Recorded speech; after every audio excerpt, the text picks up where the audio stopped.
Kemi leaned against the window of the rickety bus, her chin resting on her hand, eyes fixed on the blur of Abuja streets flashing by.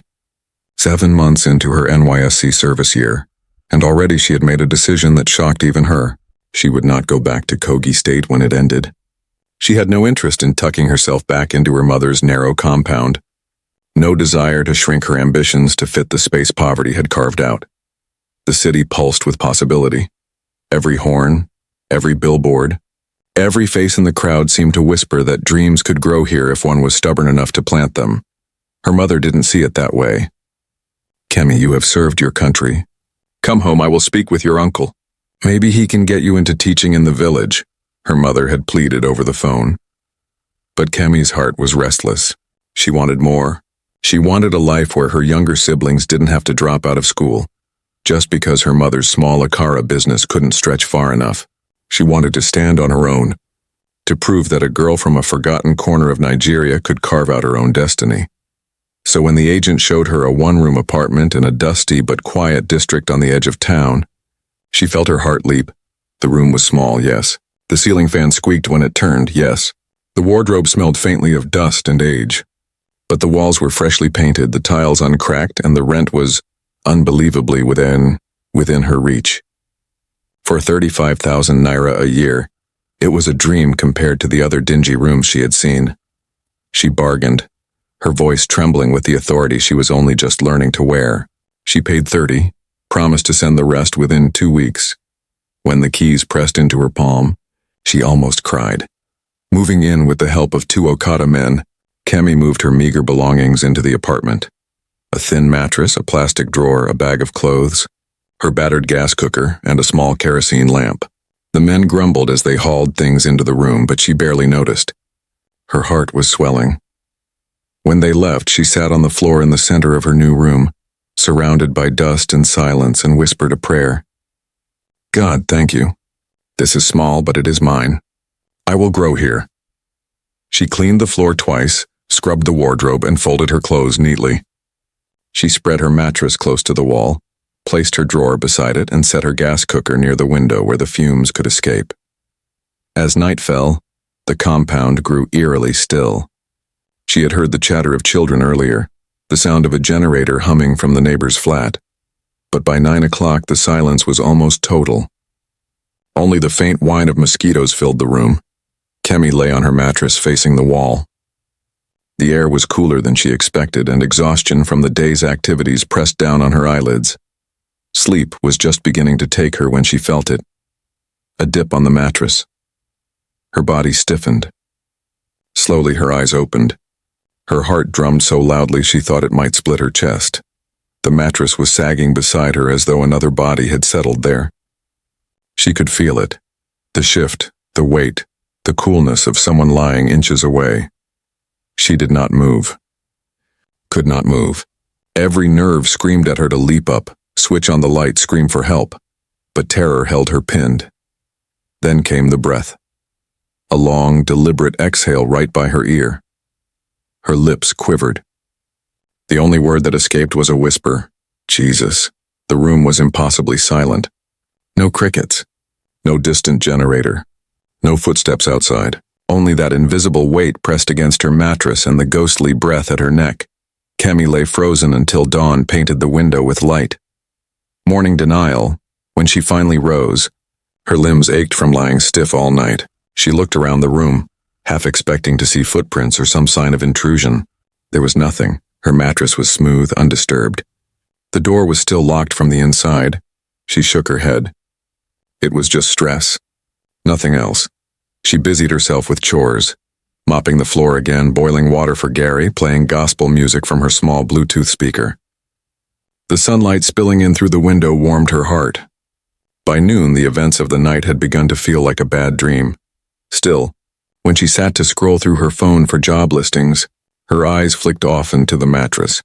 The first sign hours later, she found a promising vacancy, an administrative position at a reputable firm in central Abuja. Requirements matched her skills. Salary was fair. With shaky hands, she clicked apply, uploaded her CV, and whispered another prayer. Nature called. She dropped her phone on the bed and hurried to the small bathroom down the corridor. When she returned 2 minutes later, her phone was gone. Her breath caught. She searched the mattress, under her pillow, the floor, even inside her drawer. Nothing. Panic rose in her throat. She darted outside, scanned the compound. Empty. The gate was shut, no sign of intrusion. Her hands trembled as she re-entered her room and froze. The phone was right there. On the mattress, exactly where she had left it. Her mouth went dry. She picked it up, fingers trembling, and unlocked the screen. The job application page was still open. No new notifications, no calls. Nothing to suggest anyone had touched it. Her chest rose and fell rapidly. "I am not mad," she whispered. "I know what I saw." The interview 2 days later, an email slid into her inbox. Subject: interview invitation. Her heart leapt. This was her chance. She dressed carefully on the appointed day. White blouse, black trousers, hair pinned neatly. She dabbed powder on her face, glossed her lips, and whispered encouragement at her reflection. At the firm's office, she joined a waiting room full of other applicants. Some reviewed their CVs nervously, others whispered prayers. She clutched her file like it was her last chance at hope. When the receptionist finally called her name, she inhaled deeply and stepped into the HR manager's office. The middle-aged man looked up from his desk, then jolted violently. "Jesus," he gasped, clutching his chest. His eyes widened, not at her, but at something behind her. Kemi spun. The door was closed. "Nothing stood there, sir. Are you all right?" she asked. The man blinked rapidly, forced a strained smile, and shook his head. "Sorry, startled by something on my screen." But throughout the interview, his eyes flickered not at her face but over her shoulder, as though someone else stood there silently watching. Silent returned, Kemi left the office with confusion gnawing her chest. She replayed the HR manager's reaction again and again as she walked through the busy streets of Woo's. Had he really seen something? That night she lay on her mattress, refusing to turn off the light. The fan squeaked overhead, mosquitoes whined, but beneath it all, she could feel it again. That cold, invisible presence pressing against the bed. Her body shook, but she clamped her lips and prayed silently. Her dreams, when they came, were heavy and distorted, shadows stretching across her walls, a woman's voice humming softly, and always that weight beside her, refusing to leave.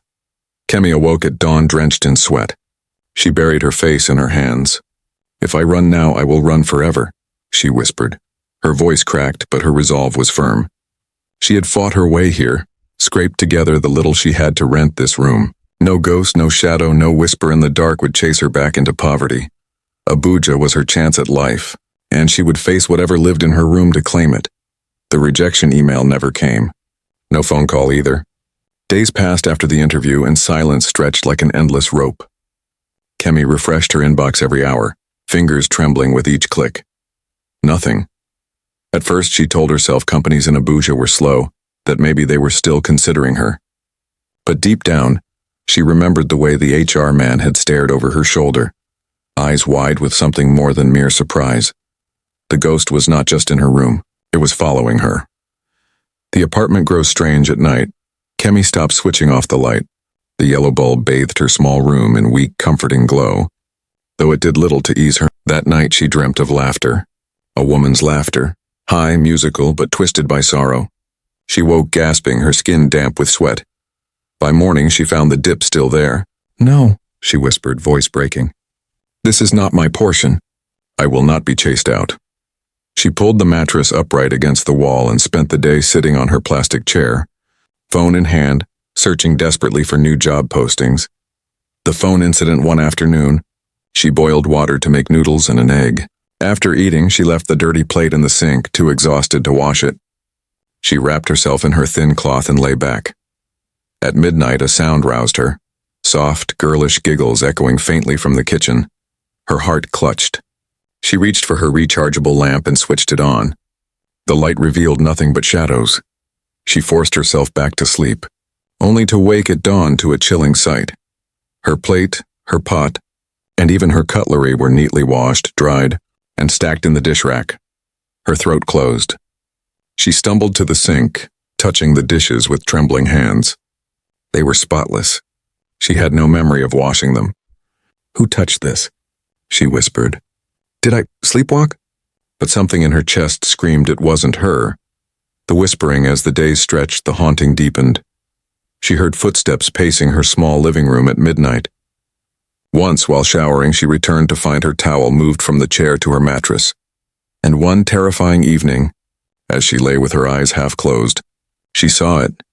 A shadow crawling across the ceiling, stretching and folding like smoke, before vanishing into the corner. She covered her face and prayed aloud. Lord, I will not fear. This room belongs to me. You are my refuge. But even as she prayed, her body shook violently. The neighbor. The breaking point came when she heard a scream in the middle of the night. It wasn't hers. It came from the flat next to hers. She leapt from her mattress, feet bare, heart hammering. She flung open her door and rushed into the corridor. Her neighbor stood outside his own flat, tall, broad-shouldered, sweat gleaming on his skin. He clutched his chest, eyes wide with terror. Jesus, Jesus, he muttered, stumbling backward. What happened? Kemi asked, breathless. He struggled to speak. Something was pressing me. I couldn't breathe. I was screaming inside, but nothing came out. Then I jumped up. Kemi's body went cold. She knew that feeling. The weight pressing her down, the paralyzed body. She stared at him, speechless. Finally, he whispered, I'm not sleeping in that room again. No way, God forbid. Their eyes met. In the silence, an unspoken truth passed between them. They were both haunted. After a moment, Kemi spoke quietly. You can sleep in my room for tonight. He hesitated, then nodded. Two in the room that night, they lay on opposite ends of the mattress, wide awake. The rechargeable lamp hummed faintly, shadows stretching long across the walls. Neither spoke for hours, listening instead to the silence, a silence broken occasionally by faint creaks in the walls, or the sound of the fan groaning above them. At one point, the mattress dipped. Both of them felt it. Neither dared to move. When morning came, they sat up together, eyes heavy with exhaustion. The man exhaled sharply. This house, this apartment, there's something here. Kemi nodded slowly. I know. I've always known. Shared stories. They shared what they had experienced. The invisible weight, the laughter in the night, the moving objects. His tales mirrored hers almost exactly. By the time they finished, silence hung heavy between them. Finally, he said, We need to do something. Kemi looked at him, eyes firm despite her trembling. Then let's start by calling the agent. The agent the next day. Kemi's neighbor, who introduced himself properly now as Musa, stood in the compound, phone pressed to his ear. Kemi watched from her window as his shoulders tensed. He returned moments later, frustration on his face. The agent says he's busy, Musa muttered. Kemi crossed her arms.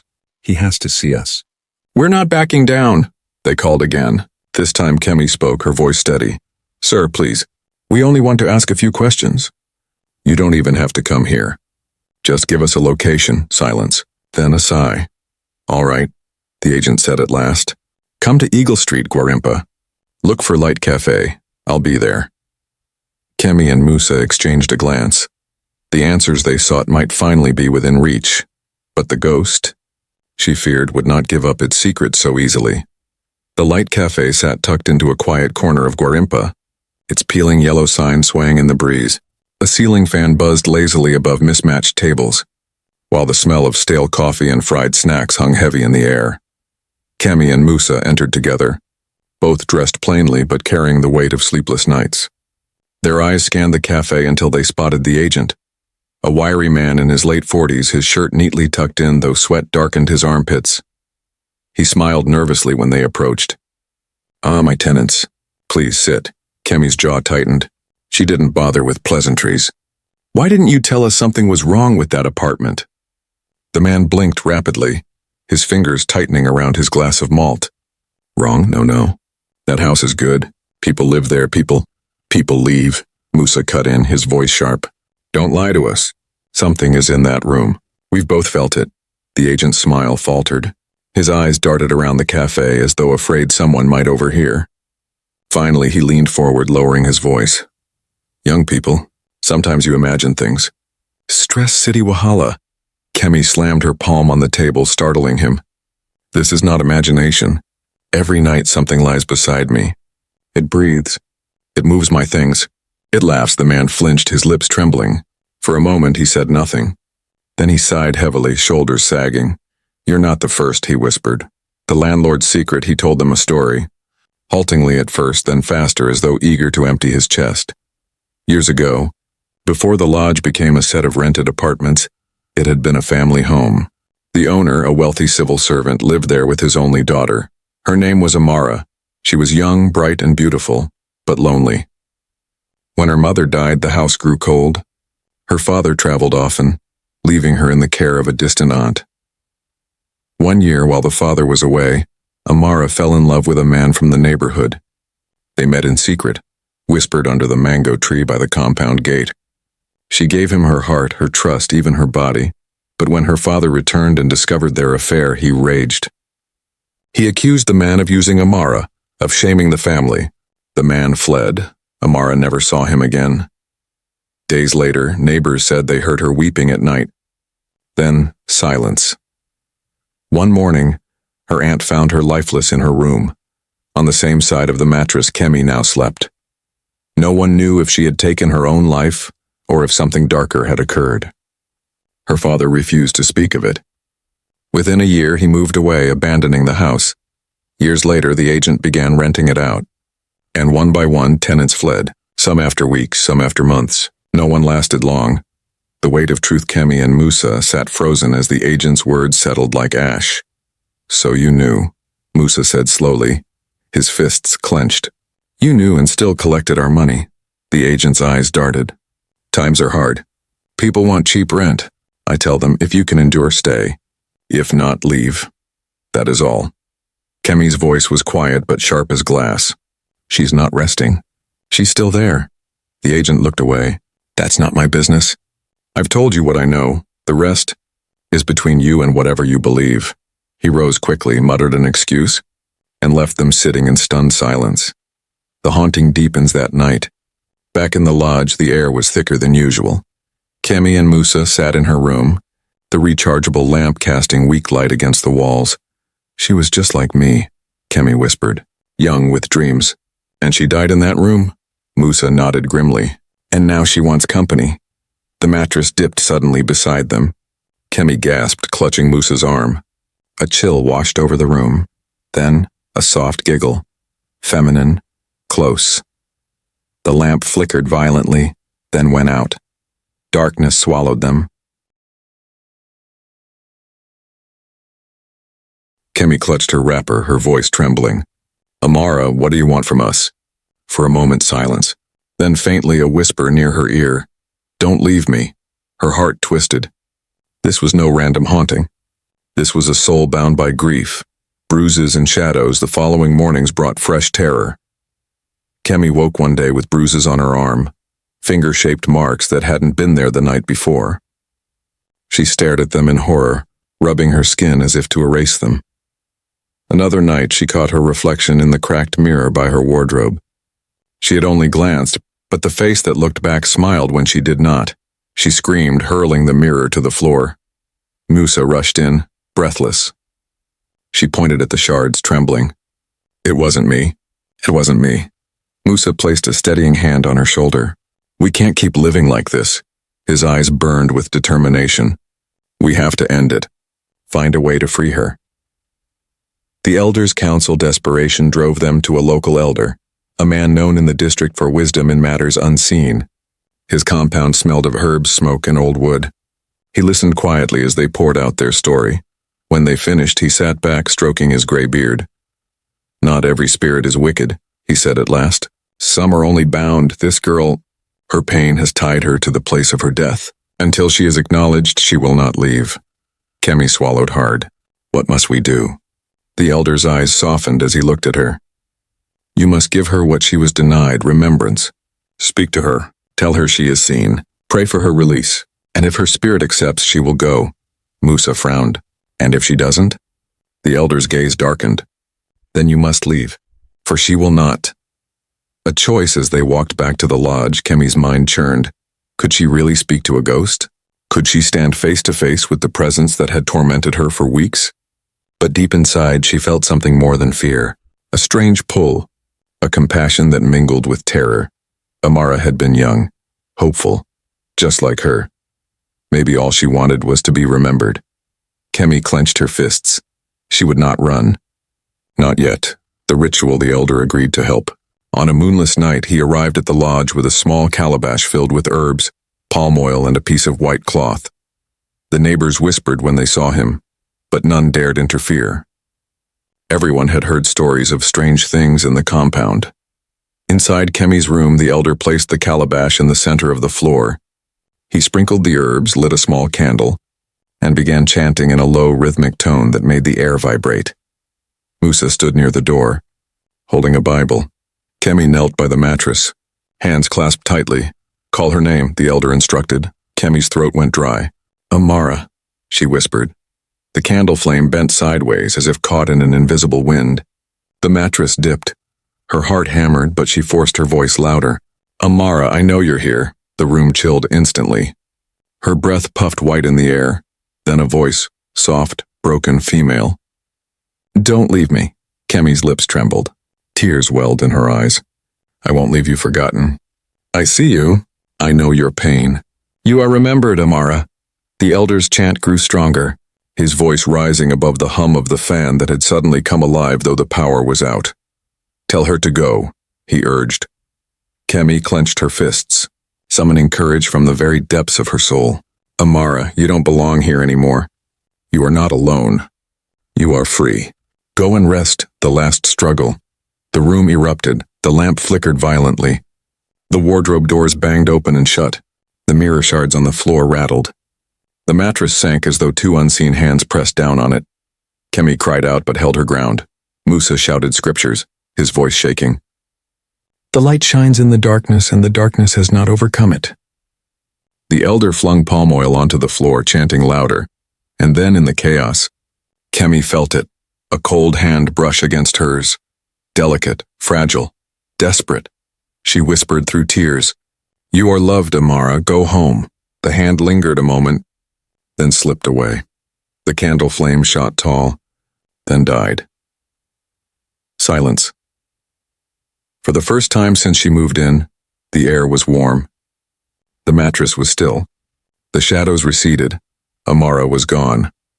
Aftermath. Kemi wept quietly, her body trembling from the release of fear and tension.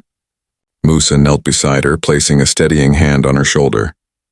The elder, exhausted, closed the calabash and nodded. "It is finished," he said softly. "She has gone to rest." The days that followed were different. The room felt lighter. Kemi slept without waking in terror. No more laughter in the night. No more dipping mattress. She began to dream again, but this time, dreams of herself standing tall, walking into an office, shaking hands, smiling. The call a week later, her phone buzzed with an unfamiliar number. She answered, heart racing. "Good morning, Miss Kemi," a woman's voice said. "This is from Adekunle & Sons. We reviewed your application. We'd like you to come in tomorrow for a second interview." Kemi nearly dropped the phone. Her eyes brimmed with tears. "Thank you," she whispered. "Thank you so much." When she hung up, she clasped her hands together and prayed, gratitude flooding her chest. The lesson that evening, as she sat by her window watching the sun dip over Abuja's dusty skyline, Musa joined her. "You look different," he said. Kemi smiled faintly. "I feel different." Like something heavy is lifted, Musa nodded. "You were brave." "I don't think I could have done what you did." She looked at him, her voice calm but resolute. Bravery is not the absence of fear. It's choosing to stand firm even when fear is suffocating you. She turned her gaze back to the horizon, her heart swelling. Amara couldn't finish her story, but I will finish mine. I'll work. I'll build. I'll make sure my family eats. That's what I owe her. And myself. Musa smiled, though his eyes glistened. You'll do it. I believe you.